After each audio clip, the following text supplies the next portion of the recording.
Assalamualaikum warahmatullahi wabarakatuh. Alhamdulillahirabbil alamin. Alhamdulillahilladzi anzalal Qur'ana hudan linnas wa bayyinatin minal huda wal furqan. Asyhadu an la ilaha illallah asyhadu anna Muhammadan abduhu wa rasuluh. Allahumma shalli wa sallim wa barik ala Muhammad wa ala alihi wa sahbihi ajmain. Amma ba'du, saudaraku, kita bertemu kembali alhamdulillahirabbil alamin ya, berjumpa bersama Dewan Dakwah Islamiyah Indonesia Kota Cirebon. Hari ini adalah kultum yang ke-21 ya. Kemarin kita berkisar berkaitan dengan zakat dan fungsinya sebagai pemberdayaan ekonomi umat ya, kalau dikelola dengan baik insya Allah. Nah, kelanjutan dari bunyal Islam alal khamsin, syahadat, sholat dan zakat, maka jatuhlah sekarang Syamu Ramadan sebagai rukun Islam yang keempat yang akan kita bahas ya. Urutan yang keempat yang akan kita bahas berkaitan dengan hubungannya sholat dengan zakat dan sedekah. Wa mimma razaqnahum yunfiqun wa aqimus shalah wa atuz zakat wa yuqimuna shalah wa mimma razaqnahum yunfiqun. Saudaraku ya,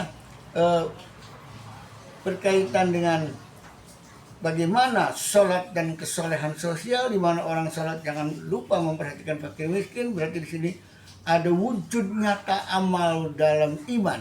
Kan iman kan bukan sekedar keyakinan, iman bukan sekedar kepercayaan, bukan sekedar omon-omon, lisan doang, terus tidak pernah diamalkan. Nah, di sini Islam beda ya. Islam itu adalah satu ajaran yang menyatakan bahwa apa yang kita yakini, apa yang kita ucapkan, kita buktikan dengan amal nyata. Nah, itulah sholat. Sholat itu sebagai wujud pelaksanaan realita dari iman yang akhirnya semangat sholat menimbulkan mi'rajul mu'minin ya. Dengan mi'rajul mu'minin salah satunya adalah berbagi sembako, berbagi sedekah, ngasih orang dan sebagainya, tolong menolong. Itu antara sholat dan kesolehan sosial. Itulah iman sebagai gaya hidup ya, akdun, ikrar dan amal. Nah, orang-orang yang beriman dari sholat yang rajin dan sedekahnya itu juga sosialnya itu ada yang mewujudkan hasil sholatnya, wa yamna'unal ma'un, maka orang yang beriman seperti itu dipanggil oleh Allah untuk menunaikan Syamu Ramadan. A'udzubillahi minasyaitonirrajim. Ya ayyuhalladzina amanu kutiba alaikumus syamu kama kutiba alal ladzina min qablikum la'allakum tattaqun. Duhai orang yang beriman, diwajibkan Anda berpuasa sebagaimana orang-orang sebelum Anda, dan Anda akan menjadi orang yang takwa. Sebuah harapan pelaksanaan puasa mewujud diri menjadi manusia yang berkarakter takwa. Jadi puasa itu adalah syaratnya iman. Man shoma ramadhana imanan wa ihtisaban ghufira lahu ma taqaddama min dambi. Nah, saudaraku, ya, barang siapa yang berpuasa Ramadan dengan dasar iman, penuh perhitungan, mengharap ridho Allah, ya, mengharap ridho Allah, wah, ridho Allah yang kita harapkan itulah menjadi sebuah semangat untuk menjadikan kita spirit ya, sebuah harapan bakal kita diampuni segala dosa-dosanya. Wah, luar biasa saudaraku ya. Demikian hebatnya bagaimana sholat bisa mengelebur dosa, pengampun dosa dengan Rabbik firli warhamni, wa'fu ani, minta maaf, minta ampun. Dan kemudian ini berkaitan dengan puasa pun, siapa yang mengerjakannya dengan ridho Allah maka akan diampuni segala dosa-dosanya.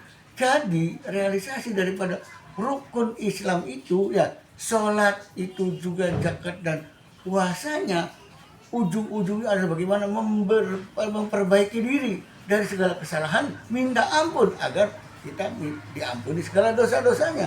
Inilah satu tuntunan yang akan membina karakter manusia pribadi muslim menjadi yang tangguh dan akan menciptakan anak bangsa warga negara yang taat dan patuh. Taat pada ajaran agama, lebih-lebih kepada aturan pemerintah, yang realitasnya adalah bagaimana kita hidup bersama berbangsa dan bernegara, ditaati segala aturannya. Wah, luar biasa Islam mengajarkannya. Dengan siam Ramadan aja ini, ya barang siapa yang sungguh-sungguh berpuasanya akan mendapatkan ampunan. Makanya syarat orang yang berpuasa itu satu balik, kan begitu kan? Ya sudah balik ya. Orang balik ya, sholat juga syaratnya balik. Nah itu syaratnya yang beriman. Ya, terus menahan lapar dan haus, jangan makan dan minum di siang hari ya. Nunggu aturan main kapan berbuka, yaitu saat maghrib tiba kita berbuka puasa. Jadi sudah diatur ya. Hari-harinya sudah diatur, yaitu pada hari 30 hari 1 bulan Ramadan. Udah diatur waktunya. Jadi siapa yang menyaksikan syahrul Ramadan, menyaksikan bulan Ramadan, maka falyasum, berpuasa ya. Nah itulah berpuasanya 1 bulan, apakah 29 hari atau 30 hari. Jadi puasa Ramadan ini membuat sebuah alternatif manusia-manusia yang beriman. Kalau sukses puasanya sama Allah akan diberi gelar takwa. Nah luar biasa ini ya, manusia takwa itu. Nah oleh karena itu saudaraku, jangan sampai kemudian kita ini puasa tapi kita hanya mendapatkan lapar dan haus saja, tidak mendapatkan apa-apa ya, semangatnya tidak menonjol ya, semangat ketaatan kepatuhannya, kesolehan sosialnya tidak ada. Berarti puasanya hanya sekedar ya lapar dan haus, ikut-ikutan, yang penting ya puasa, tapi tidak memahami hakikat puasa itu merubah diri menjadi orang yang lebih baik. Nah kemarin kan sudah diceritakan tuh bagaimana orang yang banyak dosa seperti ulat bulu, gatal bulunya, makan daun-daun jambu semua dilubangi semua. Zalim tuh kan kalau manusia seperti rakus ya. Kalau dia itu manusia yang sedang berkuasa, dia korupsi dari sana sini, diambil semua uang negara, dikorupsi untuk dirinya, sampai semua ya sumber keuangan negara diambil semua, seperti daun pada bolong-bolong itu ya. Itu gambaran saja, gambaran itu manusia yang rakus seperti ulat. Tapi hebat ulat, sadar, dia minta ampun. Tolong daun, lindungi saya daun. Minta perlindungan, ya. Rasa salah, rasa dosa, tobat, digulung sama si daun, kemudian berubah jadi kepompong, berubah jadi kupu-kupu. Kupu-kupu yang lucu, kemana engkau terbang? Hilir mudik mencari bunga-bunga yang kembang. Bukan lagu anak-anak kan begitu kan ya. Nah setelah jadi kupu-kupu, makannya yang halal ya, sari madu di bunga-bunga itu. Dan ketika mencari makan itu enggak mengundang masalah, malah bermanfaat buat di sekitarnya di mana dia cari makan, menimbulkan kebersamaan, keuntungan ya. Dengan ambil sari madu di kembang, putik dan benang sari bertemu ya, sari benang sari ngambil di kepala putik, jadilah penyerbukan pembuahan. Nah sambil nyari makan tapi ada manfaatnya di lingkungan sekitar, di tempat pekerjaan. Bukan sambil mencari makan malah hari ini saya mau makan siapa, waduh ya, cari makannya siapa yang akan dimakan, bukannya harusnya apa yang harus saya makan ya, halal atau tidak, kan begitu. Nah inilah mentalitas orang yang tidak berpuasa, seperti itu gambarannya. Nah makanya kita sebagai orang yang berpuasa, mari berpuasalah seperti ulat.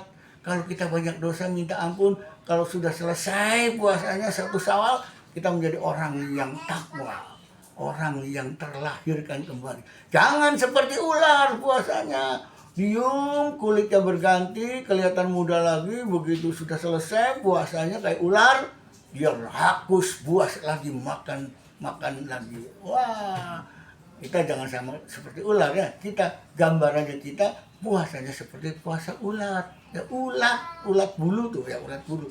Nah disitulah saudaraku, mari ya kita bersama-sama saat Ramadan ini bagaimana membina iman.